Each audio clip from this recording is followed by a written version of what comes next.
Es abogado, docente diplomado, periodista y ensayista. Publicó 9 libros sobre política local y asuntos latinoamericanos con notable repercusión.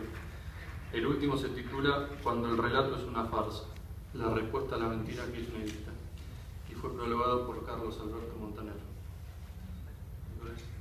Muy buenas tardes. ¿Cuánto tiempo estamos manejando?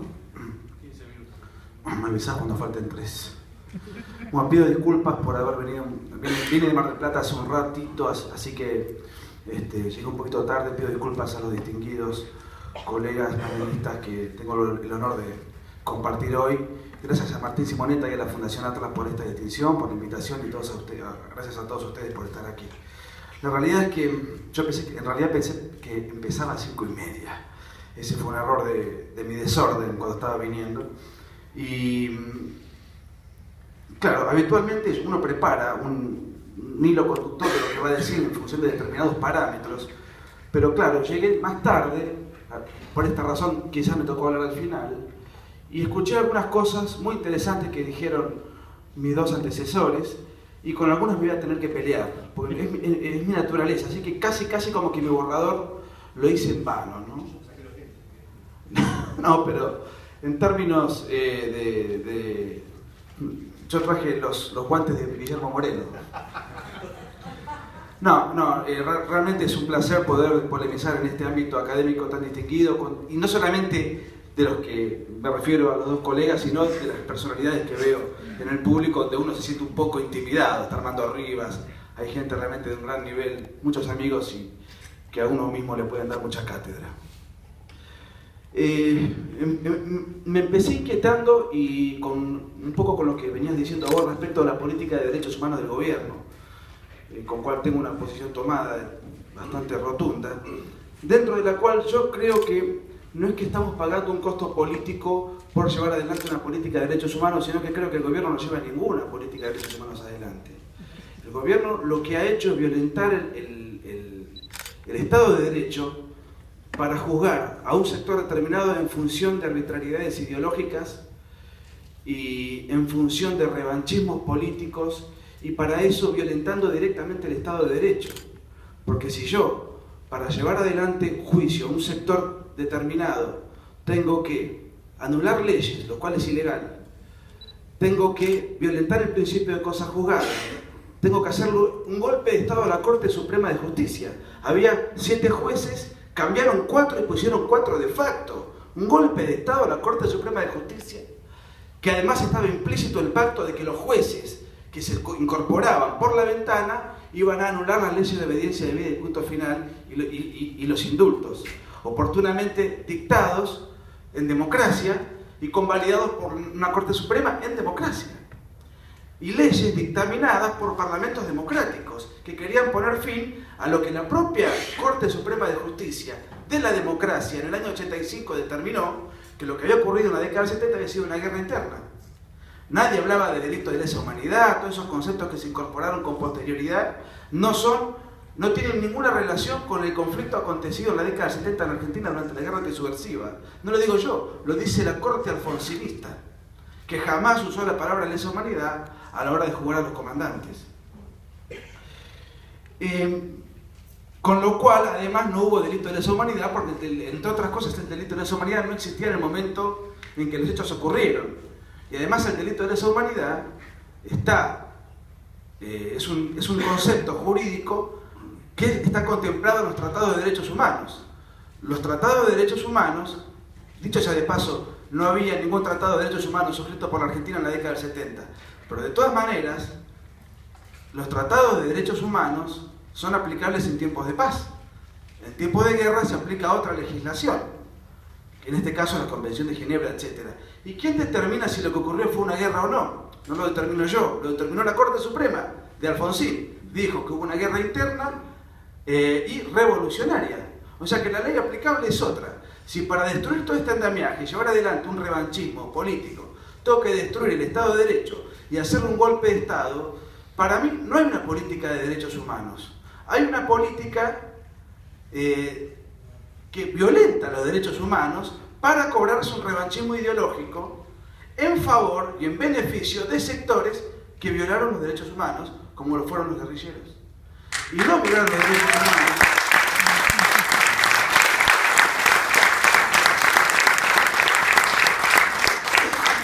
no que hayan violado los derechos humanos contra un gobierno de facto, sino en democracia.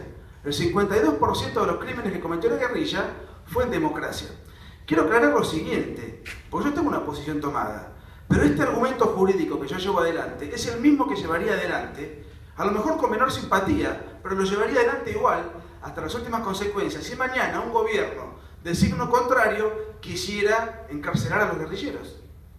No se puede encarcelar a un guerrillero por un conflicto de hace 40 años, donde no debe ser juzgado conforme a tratados de derechos humanos, donde si hubo una guerra no hubo delito de lesa humanidad, y en donde además esos guerrilleros se fueron amnistiados por Cámpora, amnistiados oportunamente por el gobierno de Viñones y indultados por Menem. Ya está. Y que todas esas leyes fueron luego convalidadas por la Corte Suprema de Justicia que hubo, digamos, hasta el golpe de Estado que se llevó adelante en el año 2004, 2003-2004, que lo llevó adelante Néstor Kirchner, en connivencia con el Parlamento.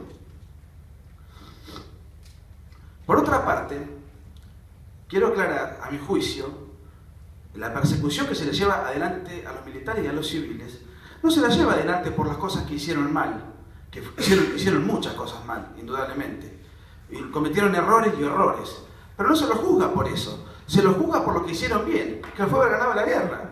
Porque si lo que verdaderamente les importara son las violaciones a los derechos humanos, no serían aliados de la FARC, de Fidel Castro, de Hugo Chávez y de los dictadores del África. No reivindicarían a Mario Freiberich, no pondrían el día de Montonero como emblema de banderín político de la camarilla gobernante. ¿Qué confirma esto? Le importa un rábano los derechos humanos, lo que le importa es cobrarse una venganza ideológica en aras de una generación que por diferentes motivos, nunca creyó en el Estado de Derecho, no cree ahora y aplica toda esta cuestión para llevar adelante una suerte de revanchismo bastante inaceptable desde mi punto de vista. Pero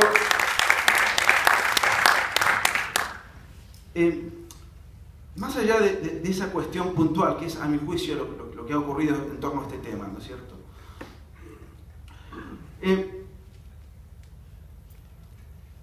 Además, esto ha servido, como he de público conocimiento, para hacer negociados crematísticos y emprendimientos de capitalismo de amigos, ¿no es cierto?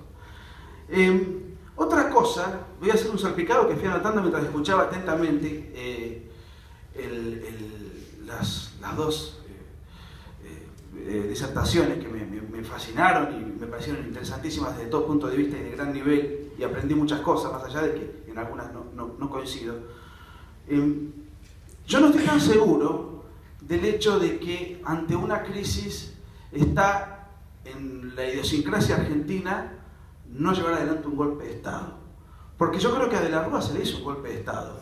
Lo que se hace ahora es un golpe de Estado con un mecanismo farsesco. Porque el problema, a mi juicio, es que no apetece en la población argentina llevar adelante un golpe de Estado cuando la economía más o menos marcha. Y no solamente es un fenómeno argentino, porque, por ejemplo, en la misma época en la cual se le hizo un golpe de Estado a De la Rúa, más allá de que se hicieron mecanismos institucionales, una ley de último momento, de la ley de acefalía, etc., donde Argentina estaba viviendo una fuerte crisis económica, en otros países de América Latina, concomitantemente, en el medio de la crisis, también se llevaron golpes de Estado no militares. Se llevaron puesto en Ecuador a Lucio Gutiérrez, en Bolivia a Sánchez de Lozada y después a Mesa, siempre dentro de una estructura más o menos de teatralización institucional, y el último se lo llevó adelante contra Lugo, el más reciente. Y en Venezuela también contra Carlos Andrés Pérez, que no lo volteó Hugo Chávez en el año 92 con su intento de golpe de Estado, sino que institucionalmente se lo destituyó Carlos Andrés Pérez. Ahora, en todos estos países se estaba viviendo una profunda crisis económica. El viento de cola no solamente nos benefició a nosotros, sino a toda la región. A lo mejor nosotros lo desaprovechamos más que el resto de los países de la región. Y eso también hace que, de alguna manera, la ansiedad por cambiar el gobierno no sea la misma que hace otros tiempos. Pero me parece a mí que estamos asistiendo, en todo caso, a un estilo en donde las destituciones se hacen con apariencia institucional y las dictaduras que estamos viviendo, como la que a mi juicio hay en Argentina, también se llevan adelante con la apariencia institucional. Hay una situación donde, como la Guerra Fría no se vive el conflicto que se vivía antes, no se vive la guerrilla, y los militares no tienen el poder que tenían antes, me parece a mí que este tipo de conflicto se lleva adelante dentro de un marco más anestesiado.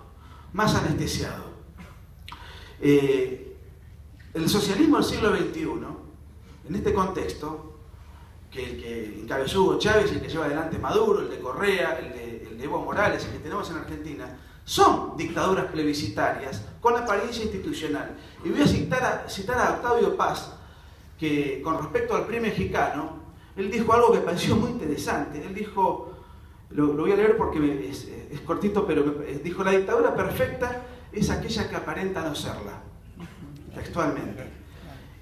Ahora, algunos dicen, pero ¿cómo vamos a decir esto si estos gobiernos fueron votados por la gente? Ese es un argumento, porque es un argumento que escuché muchísimo, sobre todo en los cacerolazos del 2012. Muchos periodistas que se sentían un poco incómodos cuando algunos caceroleros decían que este es un gobierno dictatorial. Es un argumento muy pobre. Pinochet también ganó elecciones, ganó en el 78, ganó en el 80, en el 88 perdió y se fue. La ganó Fujimori, la ganó Chávez, la ganó Perón, que era un dictador. La ganó Salvador Allende, la ganó Hitler y la ganó Mussolini. Es decir, que un gobierno llegue al poder con la legitimidad del sufragio a mí me dice muy poco. Es un mecanismo de acceso. Lo que convalida que sea una dictadura o no, en términos reales, es el ejercicio del poder. Fidel Castro le hizo un golpe de Estado a un gobierno que había sido elegido por la gente, que era el de Batista. El de Batista era considerado una dictadura porque era arbitrario, y el de Fidel Castro no era considerado una dictadura, a pesar de que llegó por un golpe de Estado. Después sí, eso lo podemos confirmar que fue una dictadura, pero lo vimos a partir del ejercicio del poder que llevó adelante Fidel Castro. ¿Y qué es una dictadura en términos modernos? Porque no podemos, hoy no hay lugar para un Stalin, no hay lugar para las grandes monstruosidades que se hicieron en el siglo XX, o para un Hitler, o para... Eso ya está de alguna manera muy perimido, la mundialización del derecho, la nueva tecnología, las redes sociales, todo es alivianado. Y la dictadura moderna aparenta no serla, como decía Octavio Paz, y entonces, de alguna manera, es más difícil desenmascararla, es más difícil denunciarla, y es más difícil desarmarla al mismo tiempo. Y quiero poner un ejemplo que me parece muy interesante de cómo los propios dictadores aprendieron, mejoraron en mucho su manera de ejercer ese autoritarismo. La dictadura, en términos actuales, definición de diccionario, es la concentración de los poderes en una sola persona o en una sola camarilla gobernante. Eso es una dictadura. No voy a hablar de la dictadura romana porque eso ya forma parte de un concepto jurídico, histórico, que no se aplica para la discusión política actual. Y si esa es la definición, y nosotros en el caso de Argentina nos encontramos con que el gobierno obviamente maneja el poder ejecutivo, obviamente ganó las elecciones, maneja el poder judicial porque tiene las mayorías pertinentes, y le hizo un golpe de Estado a la Corte Suprema de Justicia de la Nación, en donde controló el 57% de los miembros.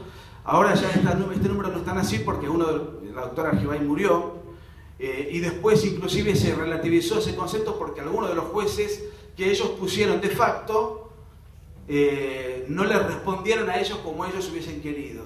Eso es otra historia, pero el golpe de Estado lo hicieron y su mayoría la pusieron.